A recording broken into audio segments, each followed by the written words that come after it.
Եթե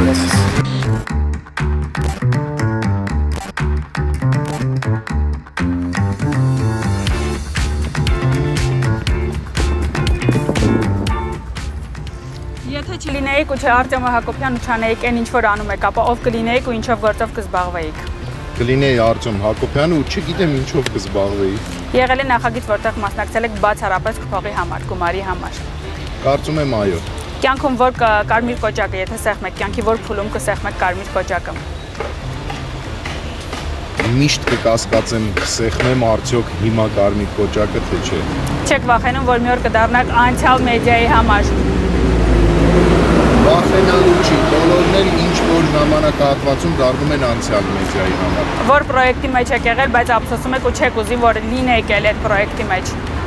Ձնջեք ձեր կյանքից դա։ Երևի ոչինչի համար չեմ ափսոսում։ Ոնց եք վերաբերվում, երբ որ ձեզ ասում են նախկինում ավելի լավն էր, ավելի չաղ էր, ավելի նիհար էր, ոնց եք վերաբերվում։ Շատ ադեկվատ յուրաքանչյուր մարդ ունի իր կարծիքը, թող ունենա։ Ամենախաբուսիկ ժպիտը, որը ունեք եւ ինչ դեպքերում եք ցույց տալիս, ոնց է դա լինում։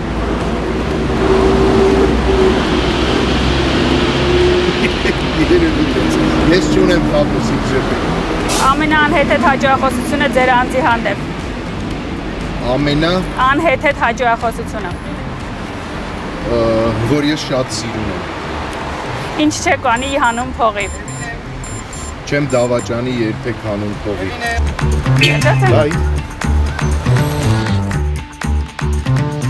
Շատ հետաքրքիր էր, հարցերը շատ լավն էին, նույնիսկ մեկ-մեկ ընկճվում էի, չգիտեի ինչ պատասխանեմ, բայց անկեղծ է պատասխանել բոլոր հարցերին։ Իսկ այնտեղ նստելը դե ադրենալինի լավ դոզա էր այսօրվա համար, որովհետև անդադ թվում է, որ հիմա կքշեն քեզ վրա, մարդիկ էլ մտածում են վատ ես նստել ես, չգիտեմ։ Մենակ ժպիտը, որ մտածեցի, ինչ ժպիտով ես կգերեի մարդկանց, դրա հետ էլ եմ համաձայն։